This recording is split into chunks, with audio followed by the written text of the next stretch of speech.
All right, let's talk about perception. I was listening to a thing on blades and the law. I think Tuhan Bill was talking about it. His new trainer came out from Volpe. But the laws in certain states are, like any dangerous knife. Well, for a practitioner, a blade, any blade is a dangerous blade. That rock is dangerous. This corner's dangerous. So there is something with perception, and this is why I hit up the tactical crowd so much on doing dumb shit and LARPing. Because being all kitted up with night vision and all this other stuff, why didn't you flee? Right? Why didn't you flee? Why are you looking for a gunfight? The tactical stuff looks cool, right? But for, everyday use, everyday carry in your vehicle, safety orange sends its own message, doesn't it? And that's kind of the point I'm making, because when you have a tool, which one, just the colors alone from OD green to orange, there's no tactical camouflage job, right?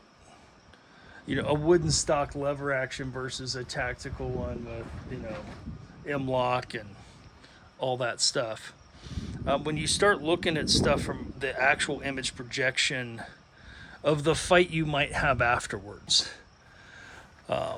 I was joking with a young man. I was like, yeah, I've always wanted to carry a pink Glock, because if you're ever into shooting with it, it's really hard for people to think you were going after, go try and be tactical carrying a pink Glock, right? And so, believe it or not, that does influence the way people perceive things, is just on the colorations and the shapes. These are identical shapes, but with the orange safety lanyard on it, with the orange bright color, it gives it its own image, doesn't it?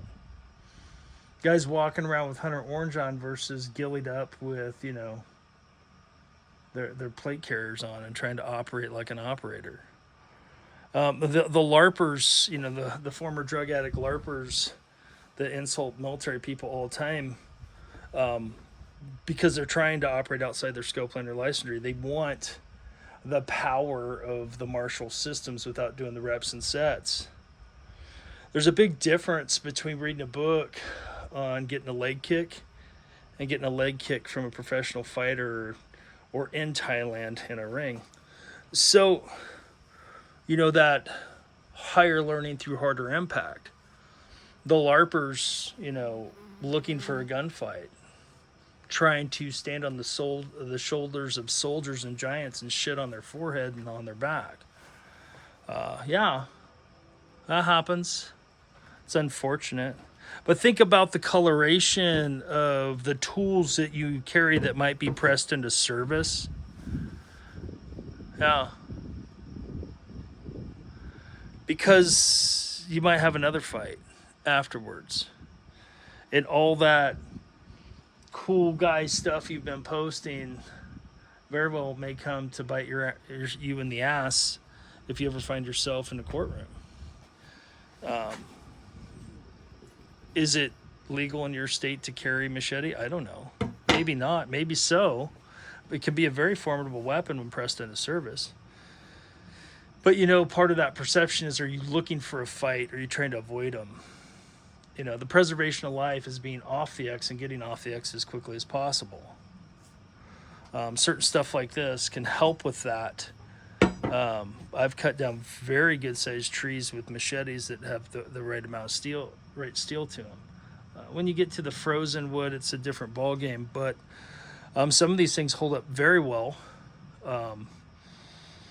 And having a safe plastic sheath where less likely to get cut or injured, one that you can also train with. You can go through your forms with the sheath on, being safe. Image projection is a thing. And people operating outside their scope, land, or licensure, the charlatans of commercialism, they do it all the time. Carry rucksacks, not feeling specs. Shalom.